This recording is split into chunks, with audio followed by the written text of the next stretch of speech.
नमस्कार दोस्तों, आज हम बात करेंगे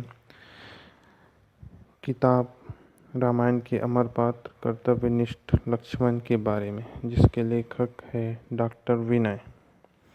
इस किताब में रामायण के प्रमुख पात्र शेषनाग के अवतार लक्ष्मण जी के जीवन का सारगर्भित वर्णन किया गया है। आइए हम लक्ष्मण के जन्म के बारे में बात करते हैं। इक्ष्वाकु वंश के महाराजा दशरथ के 4 पुत्रों में से एक लक्ष्मण थे, जिनकी माता सुमित्रा थी। इस किताब में बताया गया कि लक्ष्मण अधिक वाचाल, अधीर परंतु सामर्थ्यवान भी थे और भाई के सहायक भी थे। इस पुस्तक में लक्ष्मण का बाल्यकाल, शिक्षा दीक्षा का अच्छी तरह से वर्णन किया गया है। जब बड़े भाई राम को वनवास का आदेश दिया जाता है तो वह भी वन में जाने के लिए हट कर बैठता है।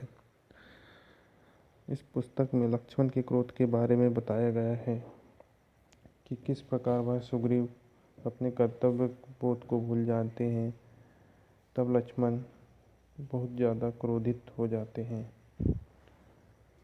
लक्ष्मण ने रामायण में रावण के पुत्र इंद्रजीत का वध किया था, जिसे वरदान था कि उसे कोई नहीं मार सकता था, परंतु लक्ष्मण द्वारा इंद्रजीत का वध किया। लक्ष्मण वानर राज सुग्रीव के साथ लंका के उत्तरी द्वार को घेरे हुए खड़े थे। इंद्रजीत ने देखा कि संध्या हो आई है और सेना लगातार पराजित हो रही, तो उसने माया के प्रभाव से राम और लक्ष्मण सहित सभी वानर सेना के वीरों को छकाना प्रारंभ कर दिया और राम और लक्ष्मण को नाग पाश में बांध दिया, जिससे वह मूर्छित हो गए। लेकिन गरुड़राज ने दोनों भाइयों को नागपाश से मुक्त कर दिया और युद्ध पुनः आरंभ हो गया। इस बार लक्ष्मण और रावण का युद्ध हुआ,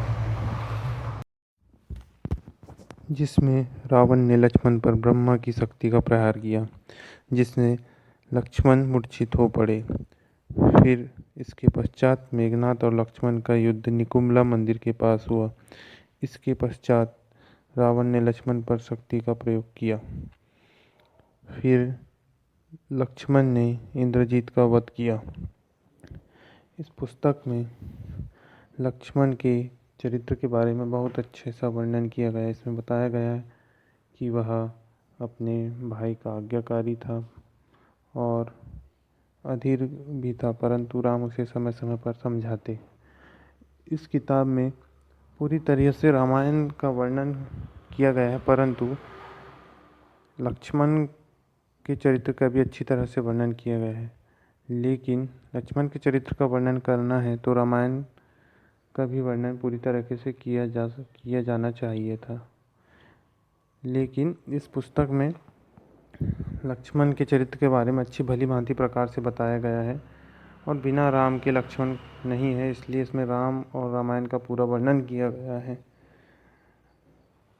मेरे हिसाब से यह पुस्तक बहुत अच्छी है और बच्चों एवं बड़ों को सभी को पढ़नी चाहिए, जिससे हमें रामायण में जो शिक्षा दी गई है वह हमें प्राप्त हो सके और हमें राम लक्ष्मण के बारे में अच्छी तरह से जानकारी मिल सके।